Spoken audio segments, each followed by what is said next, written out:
Distinct beats. Try to tell them we up next, you can't stop that. This your favorite podcast. Every show is lit, baby. You know what we finna do. Slick gon' talk that slick talk, he gon' get political. Okay. Do not switch topics, niggas is toxic. Poppy shots don't always say it's something wrong, but if you don't like it, what we saying, nigga, oh well. We try to tell you, baby, this might not go well. This might not go. Hey, that's it. One take. We're not even doing it again. Keep that. That's the one. Welcome back, ladies and gentlemen, to another episode of This Might Not Go Well. Yeah. Episode 144. We in the building. You ain't know who it is. It's the host with the most, B Breezy, aka Poppy Sazon. Yes. What's going on, everybody? It's your boy Slick Grayson. How y'all doing out there? You already know what's up. Please download the Alive Podcast app on iOS or Android, and please follow us on all social media at This Might Not Go Well. If you need brand new deals, business opportunities, please email us at thismightnotgowell@gmail.com. Alrighty. Episode 144. How your week going, brother? Weekly check-ins. It's been good. I was a little under the weather, but for Thanksgiving I got to see my granddad, so that was dope. Just getting to touch base with him. I think every year, like after you turn like 18, I think to see the OGs in your life and be able to go back and have them still here, I think is a blessing. So being able to see him, and even though I could tell his body's getting weak, his mind is still sharp, his energy is still up there. And it kind of revitalized me because I think just hearing him say things like he's proud of me and seeing me how I'm moving and such, and just the vulnerability he's showing. I always saw him as a super strong guy, but the fact that he can still be strong in his old age and acknowledge that vulnerability, it definitely meant a lot. Been doing a lot of work stuff, a lot of work responsibility, a lot of life responsibility right now. But bro, life been lifing, bro. Motherfucker. So. Really been trying to lock in. I was in a little hopeless, overwork phase, got a little under the weather, and I kind of used that to my advantage to just take a little time to, reset on some things, listen to my body, listen to my mind, and, just trying to push forward, trying to close out 2023. It's been a good year. It's been a great year. It's been a great year of transition, a great year of productivity, a great year of just finding self and finding, the light and love around me. So I'm trying to finish the year strong and then go into 2024, doing even more and doing bigger. But I'm chilling. How you feeling? Oh, man, bro. Like I said, life been lifing.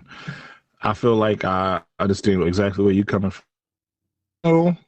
You realize how hard is the grind. Everybody talks about grinding, but nobody really talks about just the toll it has on you mentally.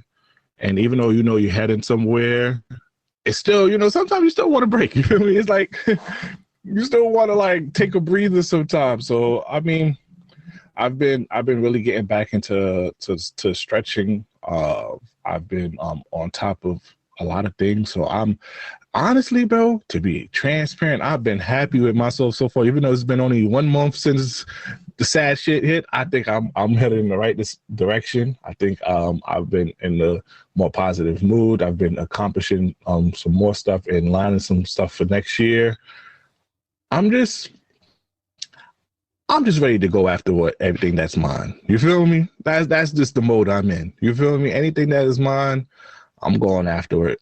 There's no more holding your chain back. You gotta, if you feel like you're not reaching your potential in life, anybody who's listening, just go for it. We got one life to live. Life is too short. Go big or go home. I respect that. All right. But Slick, speaking on just Thanksgiving, bro. Thanksgiving, it was cool. Shout out to people who, with their family who did service and gonna lie. These deals ain't dealing like they used to. I ain't gonna hold you. These shits is not hitting. Black Friday was trash. And then Cyber Monday was extra trash. And I'm over here like, bro, y'all trying to stimulate I saw this viral video on TikTok of this woman who was going down Walmart, right? And they had all these Black Friday sale deals. Then she pulls it out. It's deals that it was last week. They just put Black Friday on it. They didn't even add no extra percentage off. I'm like, bro, what is going on? I remember niggas used to fight. Niggas used to wake up, Yo, niggas, niggas used to wake up at 5 in the morning. Yo, used to be outside the Walmart, Kmart, whatever, TJ Maxx, with gloves and shit. You feel me? Ready to scrap a nigga for $200 off a TV. Niggas ain't doing that no more, bro. Nah, bro. The game is done. It's inflation, though. I mean, to when you really think about it again, I always bring up this point. Like, everything is 150% more expensive than it was 3 years ago. Yes. So the deals aren't there. But I also looked at it from a different point, a subtle flex for us at this age group, right? We at the point when you like 18 to 24 and shit, most likely you broke. You ain't got no money to be going here buying shit that's full price and whatnot. So Black Friday was when you really got shit. And also, around for the average person around those ages where Black Friday used to hit, it's like, yo, I didn't even know I needed this shit till I didn't know I wanted this shit till I seen it. You feel me? I think as we get older and our taste, our money gets better, our taste rises, you know, I think that we buy the shit that we want when we want it and we can afford it. So it's like something that's $200. I'm not going to wait 10 months to get it when it's $175 if I can afford the two. You feel me? Like I was looking like everything they had on Black Friday. It's like, I have some variation or version of it. I think literally my cart had a bunch of stuff for the photography shit, like memory cards and mad candy. And like jackets, and I was just like, "Oh, Amazon has some crazy." I didn't even press like I didn't order. Like I literally let it pass, and the shit is still the same price it was on Black Friday. Give or take like $3-4. Bro, Cyber Monday is Cyber Week, bro. We still in Cyber Week. That's how bad it is now. Niggas turned into a whole week because niggas wasn't really. And also on your point of just buying it right then and there, I ain't gonna lie. One thing that fucks up the deal is these shop pays, these affirmings, these karma shit. When you can put your shit on layaway yourself now on your card, I ain't gonna hold you. Call me a broke nigga, call me a bum, but I love using that shit. It's something about the money not hitting your account all at once. Just do something to a nigga. You know what I mean? Yeah, take a little bit here every 2 weeks. I don't mind. Because when you have to hit that shit off for all at once, that should be hurting my soul sometimes. Boy. But shit is trash, bro. But you know, as we getting older, I ain't gonna lie, household item shit is starting to gain my interest. Like when you see like a mop, boy, like the Swiffer mop, that shit was in my cart. That shit was in my cart.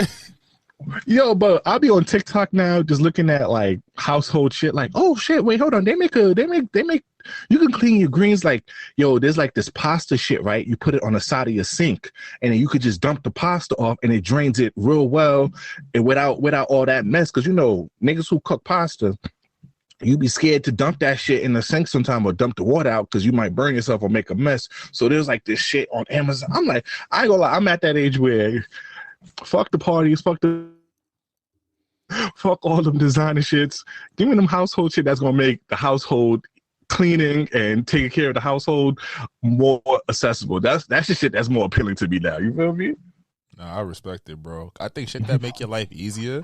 Like, yo, I remember a couple years ago they had the fucking laundry bag that doubles like with the book bag straps, boy. I still use that shit to this day. Like, it's like little shit. It's like the shit I want is not going on sale. And the shit that the shit I need is not going on sale. And the shit that I want, like I said, again, I don't got time to play like video games. I don't got time to play that shit right now. I bought Call of Duty and I literally played that shit twice. And it's a good game. It gave me the maps I like. It's, you know, multiplayer fire again. Why would you do that? That shit is trash, bro. No. That's basically a huge DLC they made niggas purchase at full price. Call of Duty, that's a difference though. See, I'm realizing for my peace, the fact that it's there when I decide to play it, it's gonna be lit. I just haven't had time. You feel me? Like I went to see my granddad, so I wasn't home for real, and I came back and I started cleaning my office and space, you know. So it's like I've been doing other shit to kind of get myself into the routines. But look at the shit I want, like the candy. I was like, I buy this shit another time. It's gonna be on sale. You feel me? Like Christmas coming around, the holiday season. Them sales ain't going nowhere. We might even get better deals. So that's why I ain't really trip out. Yeah. Next year, niggas do better, okay? Don't be out here giving us sales that. And you know also what I hate? I'm going on a small rant. You fucking businesses, don't sit here and jack up the shit back to retail prices and then put it on and then give a little discount again. And that's it. Ain't no real discount. I be hating when niggas be doing that shit. Niggas raised the price on the original shit, and then 20% off. That shit ain't really 20% off, nigga, from what it was before. Sorry, that shit pissed me off. But let's get on to some news, man. Now, what been on social media is King, T.I., and Tiny Harris' son standing on business, man. Yo, bro, what's your whole thoughts on it? You want to play a clip of it, or you just want to go straight to it, man? Let's chat for a second. I watched the clip, and it seemed like it started off as just like an innocent dispute, and then it went really left. And then it get to the point where T.I. had to hem some up and tell him, yo, you can't do nothing with me. Like, what is you doing? I think that was the wildest part. It was like, why are you trying to fight your parents? But it was like a lot of details. Like, they hit the nigga with, you had your pacifier since you was 12. I was like, why is this on live, first of all? Like, why are you recording this? You feel me? Like, that was first and foremost like some of the wildest shit. Like, why are we doing it this way? What's happening here? And I think it's embarrassing, but it also speaks to probably that superstar monster, like your pop. Because think about it, he was born when T.I. was on top. Bro, mind you, you have Ludacris hanging in that fucking stadium all around this shit. And I'm just saying here, bro, I'm so perplexed about what the fuck. And he's trying to, like, and then I see, first of all, let's talk about T.I. T.I. got like 3 different versions of himself and his son. He got a nigga that's a rock star. He got another son who actually is like a conscious rapper. And then he got the ghetto one. Like, I ain't gonna lie, he got 3 different aspects of himself. Because, you know, T.I. is a multi-type of person. You know, he's a hood nigga, he a businessman, and he a rapper. I think his sons kind of took one part of him and elevated it. But with King, though, just from him he's been on media talking about how he was really raised by his grandma, and, you know, yeah, I'm from the trenches. I'm like, bro, this be my problem, bro. Nobody wants to be from the trenches for real. I don't understand what we really have to convey to the public, but if you ask anybody from the trenches, and they ask you, yo, would you rather switch your life and get the benefits that T.I.'s son had? They're taking that in a heartbeat. Niggas don't understand. Niggas in the trenches don't really want to be from the trenches for real. But also, I will push, just for devil's advocate's purpose, I push that a lot of the time, I think it's an identity issue. Because they would think about kids that is from trench-like areas, but their family is still doing the best and giving them opportunity, right? But then it's like, oh, what do I see around me? I want that shit. You feel me? I feel like that also plays a major role. And again, to the point where he's like, he wasn't really raised around T.I. and Tiny and whatnot. It's like, well, my fam isn't really here. We got money and access, but I'm not getting that love and affection I need. Not justifying his action, but it's like that's kind of. But they did say T.I. and Tiny did say that he always went over there because his grandma would basically let him do anything he want. That's fair too. So whoever's telling the story sometimes control the narrative. But that shit is just so crazy. And I'm thinking, because, you know, I saw a clip where he was kind of like crying because he wanted to be homeschooled, and he was talking about, I want to pave a way for my, and I don't understand it because I don't have a famous dad or whatnot. I could kind of see you having such a famous dad and you want to build your own name. You don't want to live under that shadow, because there's also a lot of kids who live under their dad's shadow and they don't want that. I understand that, but the way that you're going about it, it's not working, bro. Because even prior to this, he had sort of incidents in the last year or so of him getting into altercations, and I'm just like, bro, you don't need to do that. And it kind of pisses me off, because it's like, bro, you are a person who got benefited and has privilege. Don't knock this shit off when everything about this sort of lifestyle is not good. Bro, growing up, what did you hear about this life? Dead or in jail? Mm-hmm. Nothing good comes out. Matter of fact, your friends, and also, let's talk about this right now. in this day and age, it's even worse to be in this life. Niggas is praising snitches. Like, remember back in the days, you could, if you was just, if niggas just labeled you as a snitch, that was a threat to your life. Niggas now, that shit don't matter. You could end up getting a platinum hit being a snitch. You will be still getting millions. Nigga, the back door. You know me, I listen to a lot of drill and I listen to a lot of gang, boom, boom music. Niggas talking about backdooring all the goddamn time. Why am I being friends with niggas who backdooring a lot? You feel me? Who's preaching backdoor type of culture? Like, it's even worse now to be part of the trench life. And you, as a person who has the opportunity to do anything you want, per se, or just have the connection, or just learn from your father, want to be something that he tried to escape from. Yo, I ain't gonna lie to you. I think I'm getting old, Slick. I reached my old nigga mode. I have reached my old nigga mode because I don't have no kids, but I'd be damned if I had a kid talking about he's from the trenches and I'll raise my, especially now, bro. I went to fucking school. I had to whole time sitting here doing all X, Y, and Z, raise myself out the fucking mud for you to tell me that you from the mud? Oh, I'm whipping ass. I'm with T.I. I'm hemming niggas up. You can't do nothing. I'm hemming niggas up. That's still the wildest shit. I'm hemming niggas up, bro. Because you're not going. I'm not working my ass off now. So your little dirty neck ass nigga gonna sit here tell me you from the trenches. T.I. is better than me. I would have got one of them guns I got arrested for him. You can't fuck the kid up in public. Like, it's over. And they was recording. That's why he had to him out. Like, you can't do nothing with me. Like, he had to let him know, like, there's nothing you can do with me. Hands wise, and like you're not winning this fight. Facts. Now I have to shit on your favorite artist, bro. I have to, bro. Good try. I'm a defensive guy. Let's go. Oh man, Chris Brown, man. I understand you trying to. I think they keep throwing the anti-Semitic thing. I let you touch on that because I didn't really hear too much about it. I just saw the screenshot on his story. Took my "I'm not this religion, I'm Pyru." Once again, Chris, you've been around the industry since you was 14, 15. What the fuck are you doing claiming Pyru, bro? You an R&B singer at that, nigga. Why niggas, you be singing about love and shit. You don't attract that type of, you shouldn't attract that type of energy. I should say that. You shouldn't attract that type of energy because, nigga, you just talking about love and heartbreaks and all that. I can understand why a rapper like Soulja Boy would claim it because he wants to talk about that hood stuff, and most of his music contains about him doing stuff. So, once you put that type of energy in the air, you need to have some protection and line for that.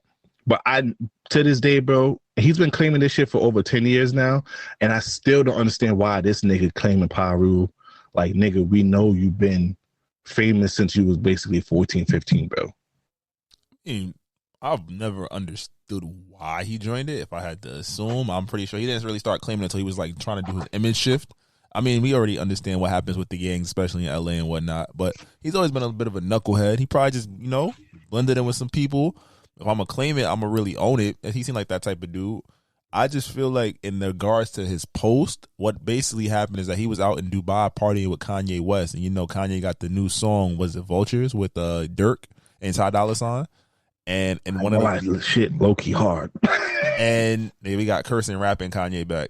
But in the song, Kanye has a line where, how can I be anti-Semitic when I fuck the Jewish bitch? And I believe I don't know if she's prominent in the Jewish community, but she tweeted basically, or put a comment where she talked about basically this is anti-Semitism. We need to stop supporting Kanye West, and it picked up some traction. And then as soon as the song came out, him and Chris is dancing in the club, singing it, laughing. And I think she added Chris Brown in the comment, and the response was, "Hey, like what is like why are you doing this? Like we're not going to do this." Because I think one thing we all can't play silly to is the power that word anti-Semitic has, whether something is or is not in fact anti-Semitic. So I think Chris was trying to get out. Like, I just dropped the album, #1 R&B album. It's probably his most cohesive adult work that he's ever done. Agreed. He about to drop the deluxe too. He put that shit out. I was like, oh yeah, nigga, I know you wasn't gonna leave us with just 22 of these motherfuckers. You better drop that shit. They could drop it to 42. How many? Did he say how many tracks? Nah, he didn't say that. He just said y'all ready for the deluxe. I think he's gonna do another. He's gonna do an extra 11 tracks. If they hit like these other, that song, that joint has no skips. I ain't gonna front, but that's his story. I think he was just trying to get out ahead of it because I'm like, if you attach we understand this with artists like Chris Brown, with black artists who get in trouble and lose white leaning fandom. Once they lose that and you accuse them of something, it's always, oh, that nigga, it's 50 Cent. That nigga did it.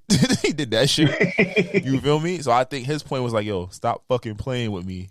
Like, and when he gets mad, he go into his gangster bag, which probably wasn't going to have an impact on that lady one way or the other. But it was more so of a like, oh, you with this guy, so you partying to this song that has this lyric, and that must make you anti-Semitic. And again, to my point, when we used to argue about the Kyrie shit from last year, it's like, yo, I understand. I get the power that words have. I've also watched a music industry be built off the word nigga. So like you, like, you feel me? And I'm not saying we should accept the anti-Semitic line, but at the Kanye West is, I'm not justifying what he's doing, but I'm saying he said something that if we took that and said black bitch, nobody would bat an eyelash. Yeah. And it's also to the point where it's like the power of that word, and you put that label on somebody because they say something you don't agree with, that is dangerous. Because there's real anti-Semitic people that literally go around saying that these people should not exist and X, Y, and Z, right? And it's like a fear tactic. I'm going to destroy who you are as a person, as an artist, your credibility in your realm, because I don't like what you said. And when Kanye is wilding, we say Kanye is wilding the fuck out. You feel me? But you know what? You know what pissed me off about that too is because of what's going on over there in Palestine and Gaza too. It's kind of like that even magnified the word even more now by even saying that now. And I'm just like, and I understand Chris Brown. Anytime Chris Brown clapbacks on either artist, news media outlet, I'm with him because as much as I hate that he claims the Pyru shit, other niggas. He don't really be doing that much interviews. He don't really be in the media like that. He don't really try to be too seen. And I don't know. Every 6 to 10 months, he's in the media by someone else, by someone talking about him. And I think, and I'm with him with that. I'm with him with just clapping back at people because you got to change that narrative. Because I think they kept trying to build a narrative against him after the whole, Rihanna situation, and they continue to do that to this day, which stops a lot of his, I think, which kind of caused his career to shake a little bit because of that. Absolutely. I think, again, and it's not necessarily the black audience. It's not his core audience, but what do you do to black artists when you take away that white-leaning audience? It caps where their success can go. So you can have success in the culture, but you will never get the credit in the mainstream like you probably deserve. Like, a lot of white people wouldn't call Chris Brown a legend. Oh, yeah. And that's to the point where he has hits. Like, to the point, songs that came out 5 years ago was like a top-rated song for 2022. With Under the Influence. You feel me? So I think as a fan, I get. That's why I said when you said you got to get at my artist, like I got to give you the backstory on what happened as to why. Because sometimes he be tweaking, and I can say when he be tweaking. In this instance, once I found out what happened, I was like, I get it. Because if I'm with my friend, and I know my friend is problematic, but it's my friend, and it's not like he's hurting anybody, and you go out of your way to try to whatever your beef is with him, you're attributing to me. Sometimes I got to tell you, shut the fuck up. I got a question. What's your thoughts about him looking like he was on drugs dancing to Burna Boy? Chris, that nigga look like he always on drugs when he have fun. He's rich. What do they all do? They get high as fuck and have I'm not condoning it again, but I get it. When you up, I don't know lie. My nigga like he was on that perk 30. He might have been shit. Hey, real quick, Michael Irvin's son. Your dad said you grew up in a gated community. Stop rapping and showing guns in your video. I actually did research on this nigga before I talked about him, and I listened to some of his songs. This nigga is having a whole assault rifle. Maybe it's props. I don't want to put the law on him. It's just a message. Stop trying to beef in the trenches. The trenches is not fun. The trenches don't got no longevity. And I think that's something that young folks need to start understanding. It's better to live long than live short. I'm going to say that now. You get praised more for living longer than dying young. No Roddy Rich, though. But more sexual allegations has come out. Now, Giddey, I ain't gonna lie. 50 Cent? You gotta fight that nigga. You gotta fight. I sent you that video. Yeah, bro. Yo. 50 Cent is all. Yo. More allegations. He has to step down from Revolt. The Success Academy that he had in New York kind of dropped him. He's losing a lot of deals and stuff. Oh, that picture of him looking like he had a stomach ache, he really got a stomach ache now. I ain't gonna hold you. And maybe this is what, I remember we talked about this in the previous episode, like what this could do. Now, maybe this could potentially stop future victims by him actually losing and actually getting hurt this time. But yo, not only that, but there's sexual allegations against Jamie Foxx. Just that he forcibly fingered a woman that he met. Yep. Like 12 years ago. Even Uncle Luke got one. Uncle Luke, Eric Adams got one from '93. Oh, Eric Adams did that shit. Yeah, Eric Adams got one. I'm just like, bro. I think we need to talk more. I think we need to listen to women more. I think we need to educate. Just because you got bread and just because you got a certain status doesn't mean you got power to do these things against people. And I know it's type hard because, you know, once you have that status and power, you feel like, you know, you could basically run the world. But hey, Jamie Foxx situation was kind of a little hazy to me. I read the details, so I'm gonna wait for more information before I put any official statement of mine about that. But bro, yo, stay inside. Niggas stay inside. You also gotta give credit to the what's it called? It was the ending of the Survivors Act, I think it was called. So I was like the last time was like the statute of limitations was like lifted on a lot of sexual assault timelines. So it was ending. So a lot of people had to kind of just put their stuff out there. So it's again, you never want to say a victim is lying or anything like that. So again, to your point, like, okay, we can't really say too much, but that's probably a reason that a lot of these things did just come out. With the Puff stuff, woo! Yeah, nah, I ain't gonna lie, Puff. I ain't gonna lie, niggas bringing receipts. I ain't gonna lie, 50 Cent had the Cassidy. This shit from years back. I'm seeing tweets from niggas from years back talking about certain situations he doing. I'm like, did he? He did that. Nigga, you turn to. I ain't gonna lie. What can he do? What, like, if he was his PR person, what would you tell him to do? Like, I think better cure cancer. He better get. Honestly, bro, I'm telling you right now, donate half of your money to HBCUs. I know you gave $1 million to Howard, but nigga gotta give a couple more. Nah, I think that honestly, we live in an era where, regardless, even if these, like, we always, like, this is the jokes about surviving Diddy have been around forever.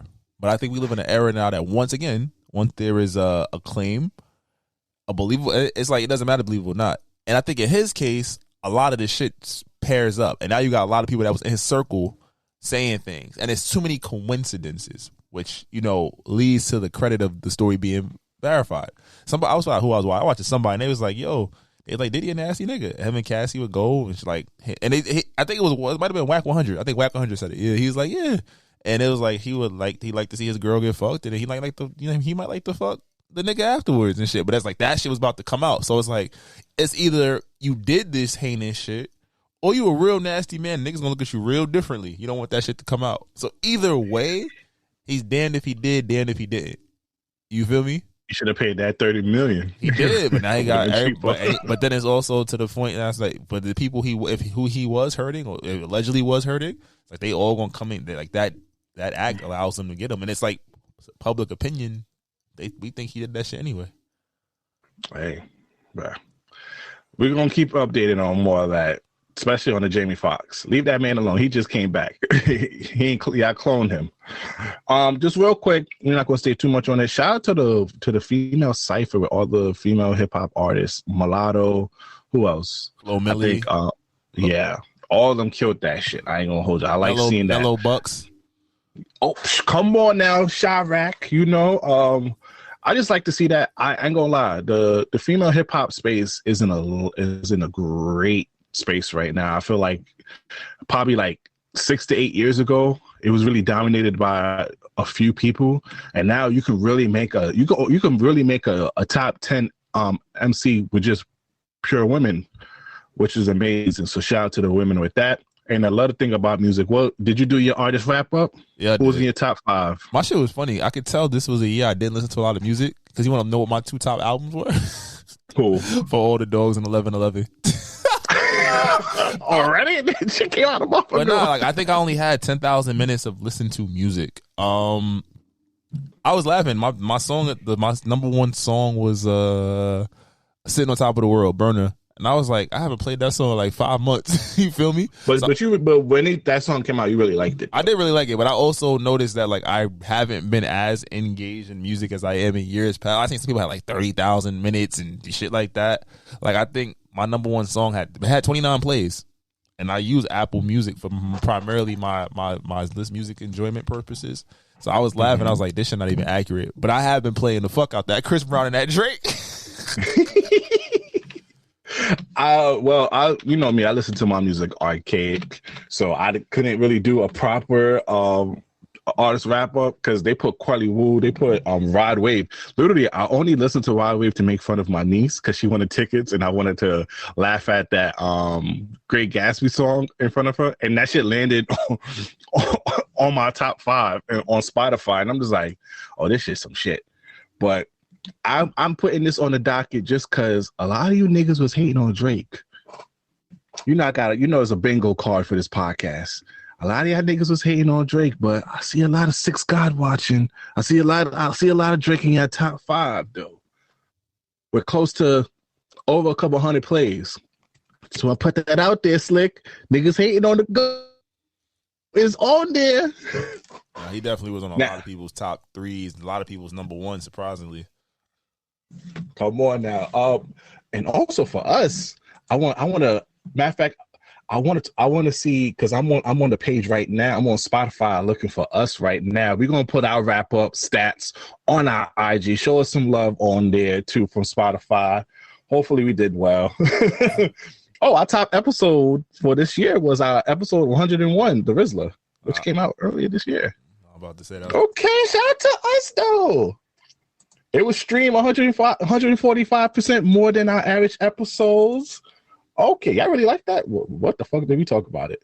54% of our listeners discovered us in 2023. We was very consistent. Wait, hold on. We're going to take some time out to clap us, put some applaud up for us over here. We was very consistent this year.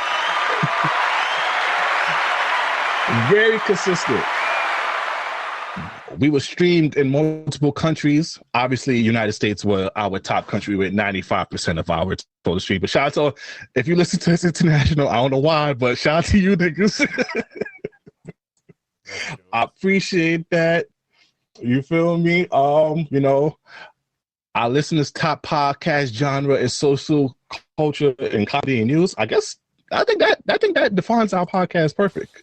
Yeah, we do a lot of society and culture. With a little bit, give a little comedy, and we give a little news. It's a lot of fuckery.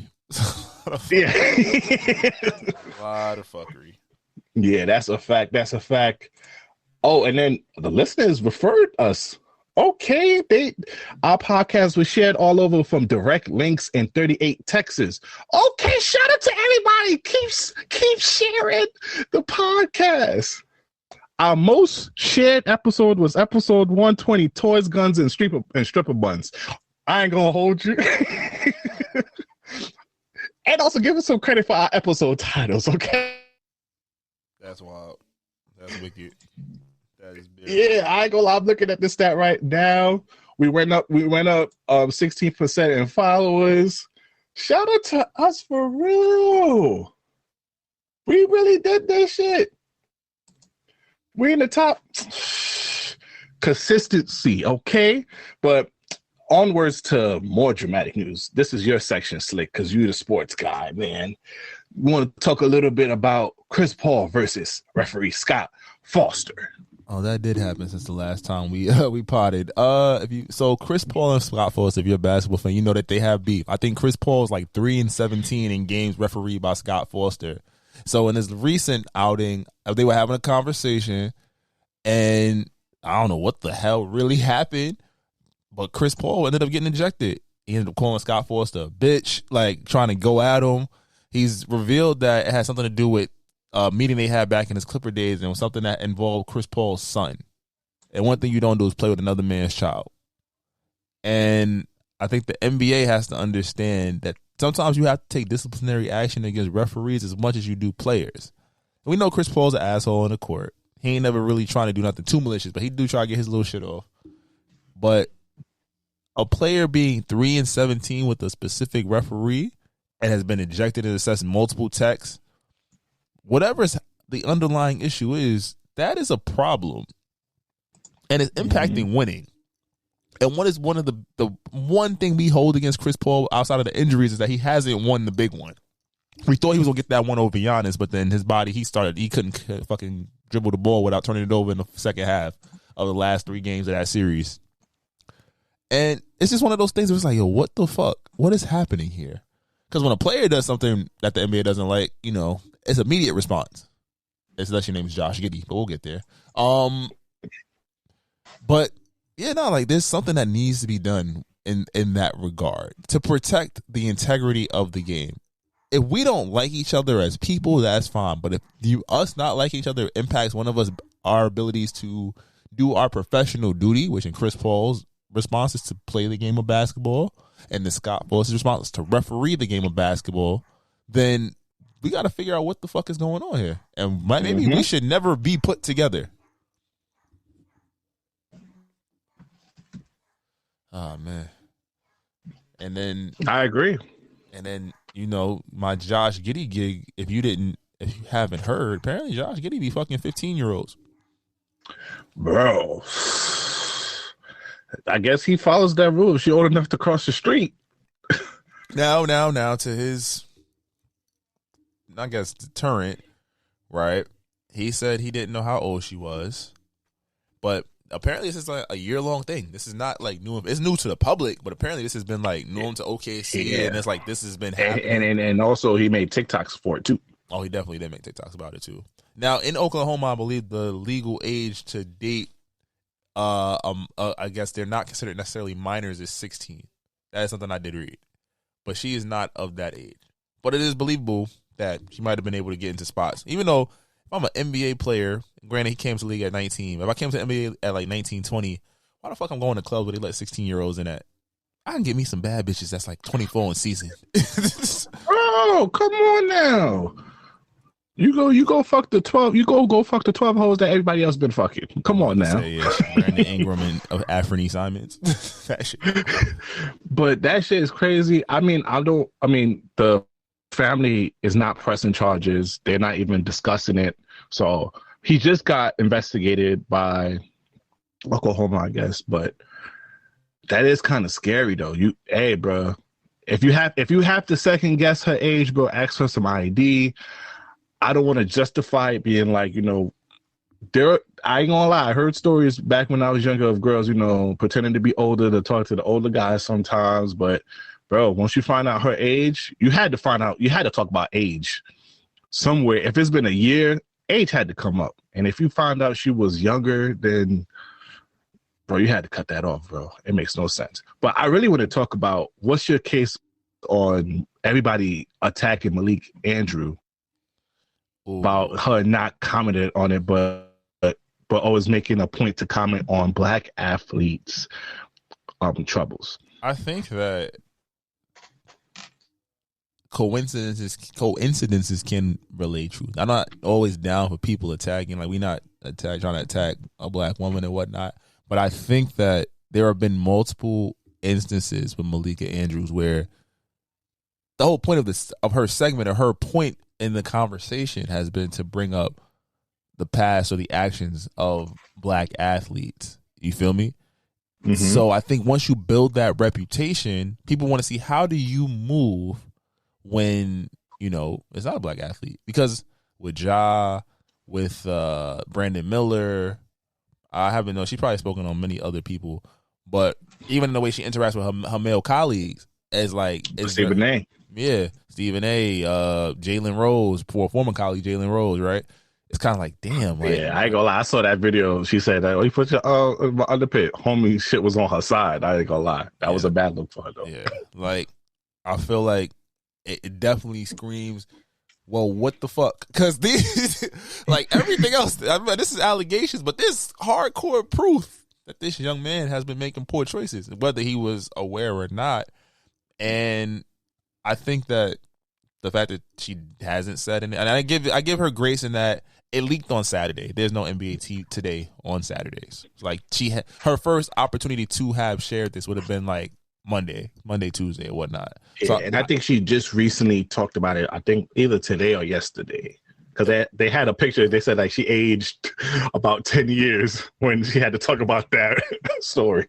I think that it just becomes one of those things where you're just kind of like, well, we want the same energy, because this is like, again, this is an adult having sex with a minor. Regardless of whether he knew or not her age, at a point, like to your point, he had to. You can't play stupid forever. You play dumb, you win dumb prizes. You feel me? Mm-hmm. And it's like the conversation should be like, bro, because I think Andrew Bogut just said it. He's like, yo, I knew about this shit for a year. I'm like, so when she was 14? You feel me? Like, think about that. It seems like there's a bigger scandal here, and the NBA is scared to talk about it. And I think that's really why people were looking. And it might be misdirecting anger, because it's like, again, when a black player does something, oh, media tears him apart. You want to trade? You ungrateful nigger. Like, you feel me? Even that, and I think a lot of this came from the Des Bryant. I'm not going to read his tweet.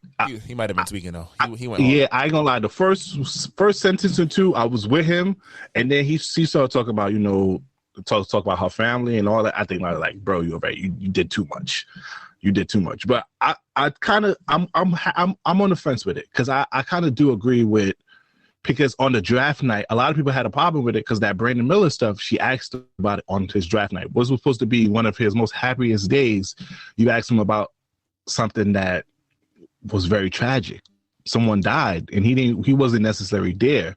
You could have asked about it later on or so. Even though she had to, as a journalist, that's what Stephen A. was claiming, still was a time and place and effort. But I don't know, bro. You can't really say too much about it.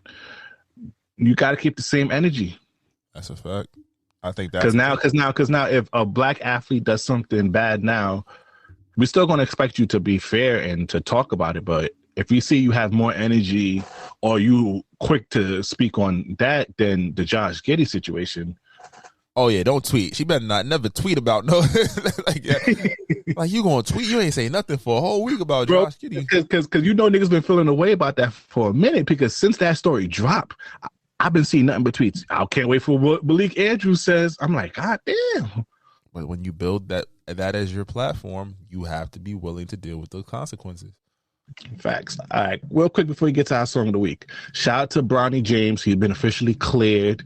He can start playing basketball again. If you didn't know, he kind of suffered from cardiac arrest earlier this year, and he officially could go back. So shout out to him. I ain't gonna lie. Shout out to the female USC team. She going crazy. She about to be Lisa Leslie record. She doing her thing over there. But also, I just want real quick, what's your thoughts on Mikey Williams? Mikey Williams charges got reduced crazy. Oh, he's free. He got a misdemeanor, he got one charge of I believe it was a threatening. Yeah, right. Yeah, and it will be reduced to a misdemeanor if he goes to anger management. And I think that is a beautiful turn for how this could have went. I think it's a wake-up call for not just him, but other athletes, again, to the point of earlier about King and them, about, these youngins emulating that street life, or trying to think they have to do things like that. And hopefully now he can kind of get the conversation back on basketball. The questions about his fit as, what does his next level look like? Hopefully he still has the opportunity to play at Memphis. If not, we understand. But the idea that, this shit can be taken away in an instant. You feel me? But now he needs to realize that. Yeah. And now he got to figure out, I'm a 6'2" scoring guard. What I'm good at, a lot of players are good at. What happens when I go to that? Do I get an opportunity to go to the next level? You feel me? So I wish him the best. And I hope that, again, any player that's, living that life or thinking about, trying to emulate that life, between that, the John Morant situation, etc., like, just, stay clean. If you know you got a gift, use that gift to get you and your family into the best situation. Don't fuck it up because you're over here trying to keep up with the, in the trenches, as we say. Facts. It's okay to be a good kid. I know it might not be seen as, cool, but it's okay. It's nothing. Trust me, I'm a good kid. I don't mind saying that, nigga. I've seen a lot of niggas who I grew up with. Life trajectory went a different way because they wanted to be part of the cool kids. Please, ain't nothing love, but you do what you got to do. But let's get to our song of the week. All righty. If you listen to this on your favorite streaming platform, preferably a live podcast network, or you go to Spotify and help us with our wrap up next year. But go listen to our previous song of the week, or you can find our song of the week on the Apple Music playlist or our Spotify music playlist. All right, what you got for this week, brother? All right, off the 11/11 album this week. No, I'm just playing. I was really about to. I was going to do it, but then I was like, all right, that was Caribou Money Counter. You can find our rest of our song of the week on the Apple Music playlist or our Spotify music playlist. But that's not what you're here for. You're here for the people's choice, the people's favorite. Slick, drop it. I can be toxic, but so what? You gonna love it here. Shit, what is you talking about? We have fun over here. It's very fun here. And it's fun indeed. Welcome, ladies and gentlemen, to the Toxic Service announcement. All right. No special guests this week. We'll have some in the future, but it's like I got a couple of topics here, man. I don't know if it's going to be as toxic or if we're just going to have a real conversation about relationships, man, or just dating. Well, apparently, so what's let's start this out like this. Like, don't women always ask for chivalry? Like, oh, be a gentleman, do X, Y, Z, show that you're really applying pressure. But apparently, Slick, you can look on the Twitter because I sent the video. It's on TikTok. Chivalry is corny. And it's kind of sad because you're asking for something, but when it's received, let's listen to it. A clip is going viral of me saying that a guy showed up to my house with flowers and was at my door and everything. I immediately went to my group chat. Just weird. By the time we got to the restaurant, my follow-up text was, y'all, that's my bad. I just realized I ain't. So let's start with, the only reason I thought that man was corny is because I didn't like him. Because best believe, if it was Rome Flynn at my door doing those same things, it would have been a video about me giving a Gawk 3000 on the first night. Okay? How sometimes it's okay to bust it open on the first date. My brain processed it as, he's doing everything that I want, but I still don't like it. It can't be me. Whole time. Surprise, surprise. Surprise, surprise. So maybe chivalry is not corny. Maybe shorty just don't like you. But Slick, this raises a question for us guys, though. What the fuck do we do? Told the women that like us. Exactly. If you feel like talk to women that like you. If you feel like she don't like you even the slightest, she got to go. She got to go. If she don't have the energy responding, she not texting you back. Not immediately. I don't really like people who text back immediately. Like, let me gather my thoughts. But if she's not like texting you back in a timely fashion and stuff like that, or she's not trying to spark up, if she give you one word answers, she don't want to do all this, but she only wants you to take her out to this. She's not really trying to get to know you. Don't waste your time. Because there's plenty of time when guys try to do the chivalry thing and it's just not well received. And that shit kind of, but as a guy, you don't. But Slick, so with that said, they say to chase women. So how are we supposed to chase women if we don't know if they like us or not? Hot take. It's not really this might not go well, but hot take. I think that we were programmed to think based off media and things like that all women want us, or we can have any woman. You feel me? So it creates an unrealistic expectation that if I just pursue you, I can have you. That only is the case when either one, you already know I'm that nigga, or two, you got something that women want. You feel me? And those are two different things. Me knowing I'm a good looking man, I got shit going for me. Do I feel like I could pull any woman? In most cases, if I really tried, yeah, I think that. I feel that way about I have that confidence, that irrational confidence, but I'm also not going to jump into every situation. And two, I'm like, well, damn, what could I have that women want besides good genes that they want to have babies with? You feel me? So I ain't got no bread. You feel I ain't tricking. But I think that's where that comes from, right? We think we can have it. It's like, yeah, I could trick off. I could do this. I could show you these things. But then we get upset in our feelings when it's not reciprocated. That's why I think the biggest thing is like the signs and then the communication factor. How will you communicate? Are we talking? Are we communicating? Or is it only every Friday or weekend when y'all bored and she hungry? When she in but that's about. But you see, maybe I gotta be toxic. But I think one of the issues with me with that is I definitely agree with what you said, but we keep eliminating sort of screening tests from both sides, actually. You know, when you first talking to a girl, you talk to her a lot, or you even do like sort of like a small meetup or link up. Women to think I'm only attacking them because I ain't gonna lie, some of you guys are disgusting because y'all would take a little ice cream day, a little coffee day, and still try to talk about sex and start off like that. And I can see why girls be like, "What the fuck?" So I'm not only trying to like talk on the women aspect, but I feel like we don't have enough screenings now. I feel like now it's just all right. We start talking. Let's go on a vacation. Take me to this $300 date. Take me to this restaurant if you want. And I'm taking the time to dog out myself. And it's not like you don't really actually get to talk to a person. And then when you're actually on this date and whatnot, that's when you actually have these conversations to even pique your interest. And I think maybe it's more we're too accessible. That's fair. Because back in the days, you had to see like usually you talk to someone in your community, basically. Mm-hmm. You wasn't really talking to people from different boroughs unless you was just like unless you was visiting that neighborhood a lot or whatnot. And I'm only probably talking from the New York City aspect. I don't know about the other states like that, but back in the days, unless you had like family in that borough, you wasn't really going to that borough for real, unless it was like Harlem for clothes.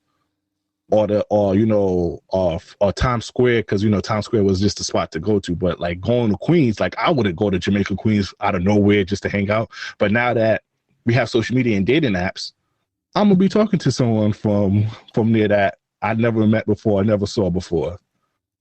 So, and I don't know, bro, chivalry. I don't know what it is to be chivalrous anymore. But I definitely agree with you. Like who likes you. I think I'm starting to learn that now. Maybe I feel like sometimes I want to shoot for the stars, and maybe you should. Never really, you never know. Chemistry is important. Even if shorty playing with you, you can see chemistry, right? We can have a conversation. We laugh around each other. There's energy. Fine and fine is not always divine. You feel me? Oh, that was a bar. That was a bar. So chemistry is the most important factor. What I have seen because let's be real, a lot of times you're not even fighting against. It's not just you and her. You fighting the odds of her and him, her and whatever. Him and whatever, how that shit go. I'm sorry, I'm tired. But anyways, you're not just fighting those odds. You gotta worry about what a person's at, what they've been through, what their current situation is. There's other factors, right? So in the midst of and then you got niggas shooting for different states, different countries. You got niggas that's offering different things. So you gotta figure out where that person is at. And this is on both sides, right? And it's like, how do I meet you there? And is our chemistry there? I think a lot of times attraction is mistaken for chemistry. And those are two different things. Magnets will always attract, but they will not necessarily have a chemical reaction. They won't combust. You feel me? So I think that's something you really got to pay attention to. Like, if I could talk to you, I'm like, oh, shit, Like, that would be my shit. When I was single, bro, that was the biggest shit. If I could talk to a girl and we have conversation and we could laugh and talk and, like, go through different things in different phases, and it wasn't necessarily, like, I wasn't thinking about, if I could smash. That was always powerful to me. I was like, I could fuck with you. Oh, yeah. You feel me? Girl could laugh me out my drawers. I ain't gonna hold you. But then that's the thing. It's like, we can have genuine conversation and interactions versus, you fine, I'm fine, we should probably fuck. I'm attracted to you. Like, but then after what happens? You smash or you go out a couple times, like, it's not it. But they still fine. So guess what? We still gonna kick it from time to time and still fuck. But that's it. That's all it can ever be. I think that's how those that's all it can ever be situations come up. With chemistry, motherfucker really got to fuck up to ruin chemistry. Yeah, you really had to do some dickhead shit to really fuck up. Either side, somebody really had to do some shit to like violate to fuck up chemistry. So, but also with chemistry as well, we can't be too blind because there's a lot of people that I know who have chemistry with folks, and I hate this saying so much. We might argue a lot, but when it's good, it's good. No, if you're in a situation like that, when it's good, and when it's bad, like it's horrendous, get yourself out of that chemistry shit. And I see a lot of people that be still falling for that chemistry shit, and they don't realize the toxicity that they're in. Now, speaking of toxicity, in the height news of Iman and Teyana Taylor and the court proceedings that was filed earlier of her saying that he might be jealous of her career and whatnot. What's your thoughts about a woman's career dimming a man's role in a relationship or some sort? Because that's sort of like the conversation surrounding about the Iman is that, her shine dims his light. And do you think that should happen, or what you should do in that situation? I think first and foremost, you're not gonna be happy with someone else if you're not happy with yourself, and that goes on both sides. Hold on, pause. What's going on, nigga?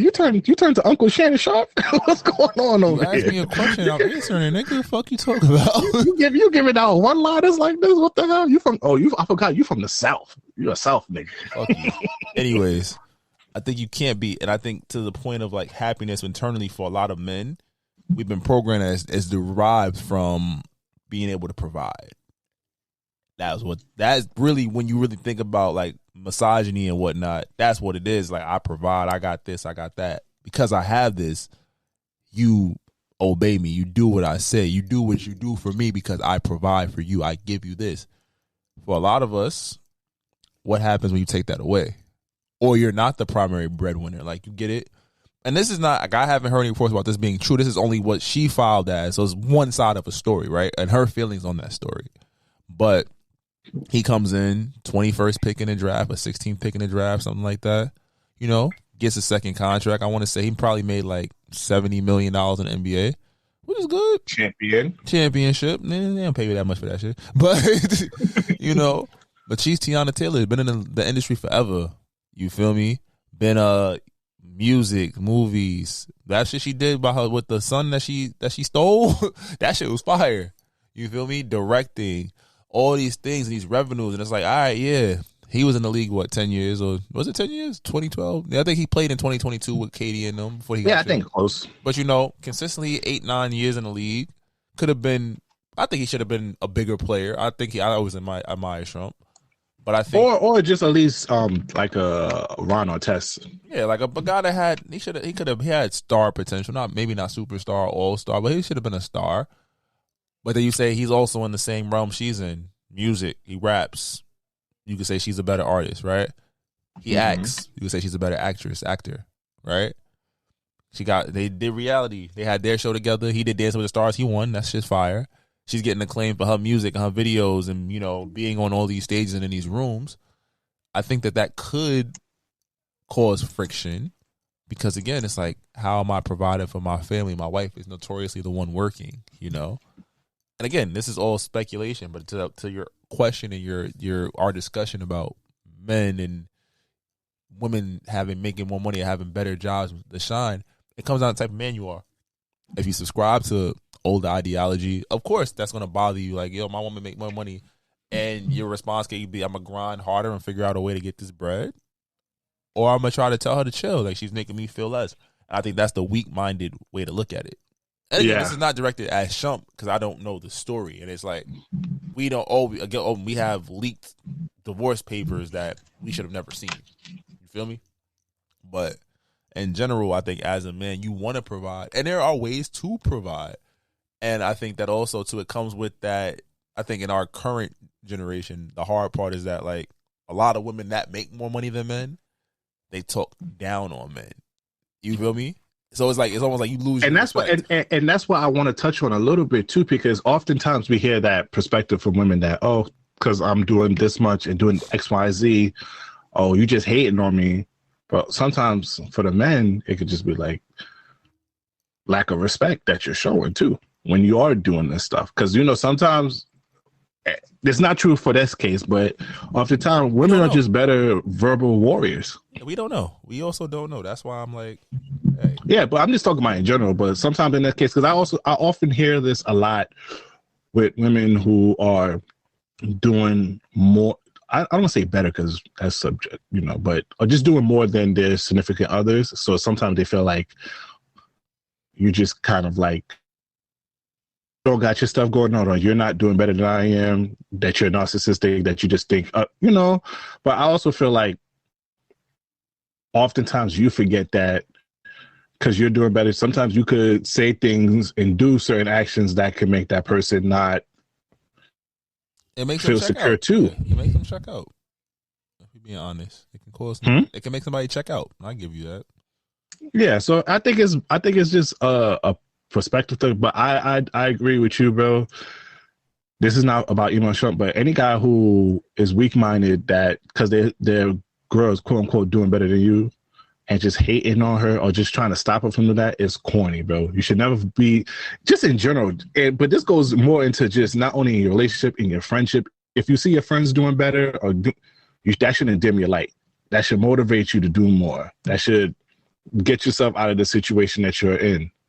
You should never try to dim someone light because you feel like they're outshining you. I think that's such a weak-minded thing. And I don't think that's in this case because we haven't heard his part. Because he does have a successful podcast now. It's not like he's just laying on his ass, not doing anything. Not calling yeah. Like, nah.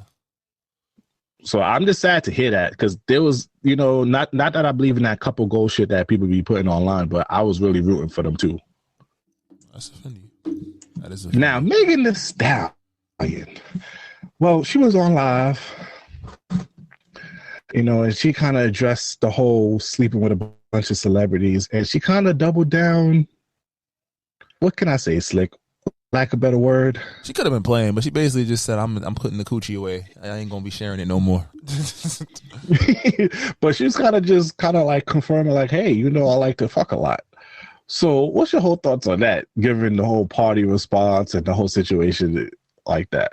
When she said that, like, just watching a clip, like, I try not to take it too seriously, but I think for me personally, I think it just kind of stirred up, like, it can't be funny when a guy expresses his frustration, you know? And I get it. Who you lay with is, again, unimportant. I think back to what V says. She said that, she's been saying that her music that she like to fuck. She does X, Y, and Z. And I give you that. Like, I give you that grace. But at the same point, it's a level of respect and conversation between you and your partner, right? It can't just be, you did this, you're the bad guy, but then, I was fucking, I like to have sex. Like, it can't, like, that's not a thing. Regardless of how you feel, like, that's, like, to say I like to do something, and regardless if I'm in a relationship, I'm going to do it. Like, why are you in a relationship then? You feel me? But I really think that was the case for them. I think she just wasn't honest. Yeah, no, that's the biggest thing. I feel like for him, he didn't mind.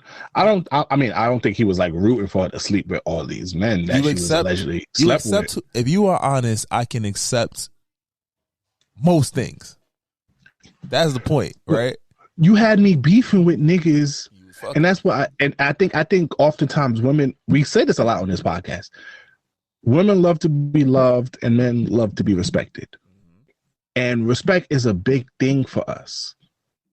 And the thing about it is you had me on niggas' head tops for you because you're my girl, but you didn't give me the real. And I feel him in general, and not just on a relationship shit, and just in general, even for friendship. Don't have me out here sticking my neck for you. And I had a problem with this in the total transparency with one of my friends recently because that person was coming to me for advice and asking me for help and whatnot.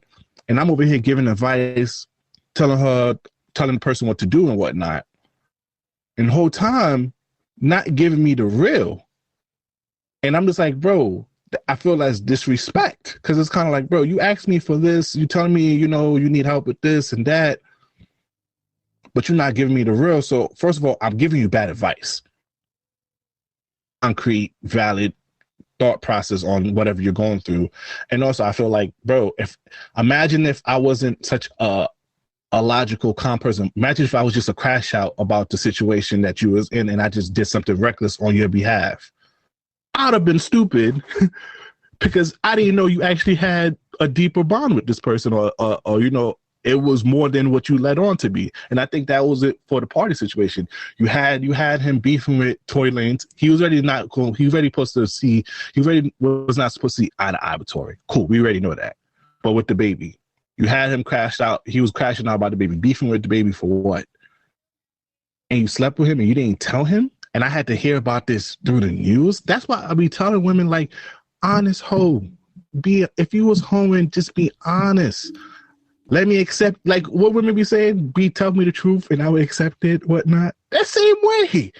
Because it's way worse if I catch the truth with an egg on my face. Mm-hmm. It's gonna make me do something stupid in response to that too. You feel me? But shout out to Megan though. Keep that coochie in park. Even though Shannon Sharp said he was gonna have you a quarter to 3. That was a bar. That was a fucking bar. That's what you've been watching Shannon Sharp because you've been having a lot of one-liners this episode. I told you, I stopped listening to Sexy Red. I was doing a lot of dumbifying myself. I had to come back. My brother. All right, let's do this choose one and get out of here real quick. This week's choose one slick. Something stupid, but since we haven't done it for a while, would you swim in a suit or hike in house shoes? Choose one. I'm swimming in a fucking suit. Hiking in house shoes, bro. I hiked in fucking New Balances and my feet was killing me. I'm not doing that dumb shit. I will definitely swim. Nah, I got to give you one of them church with the vest, double-breasted suits. That's fine. I'm swimming. The one that you can't even really move your arms. Not one of your fancy suits, because I know you got a couple fancy. So I'm talking about one of them church. Can you swim in that? That shit got a built-in flotation device. I'll be A-okay. Nigga, the scariest shit in this world is the ocean, my nigga. I'm not so. Have you not seen? I've been seeing a lot of shit on TikTok. that shit claimed a lot of lives. Yo, to this day, bro, I don't understand how niggas was over here on a wooden boat with no real fucking equipment swimming to new places. Nothing but a prayer and stars. I don't know how niggas did that. Much credit to these niggas because I couldn't do that. I'm hiking in some house shoes. I don't mind. I might break them shits and just go barefoot. That's how I'm feeling. All right, bro. You can have that. All right. So that was the end of the episode. Please download the Live Podcast app on iOS or Android, and please follow us on all social media. This might not go well. If any brand deals, business opportunities, please email us at thismightnotgowell@gmail.com. I'm the host with the most, the voice of outside, Breeze, aka Poppy Size Zone. It's your boy Big Civilian Slick Grayson. We out here, y'all. Y'all be great. We'll see y'all next week. We out. Just take the beats. Try to tell them we up next, you can't stop that. This your favorite podcast. Every show is lit, baby. You know what we finna do. Slick gon' talk that slick talk, he gon' get political. Okay. Do not switch topics, niggas is toxic. Poppy shots don't always saying something wrong, but if you don't like it, what we saying, nigga, oh well. We try to tell you, baby, this might not go well. This might not go. Hey, that's it. One take. We're not even doing it again. Keep that. That's the one.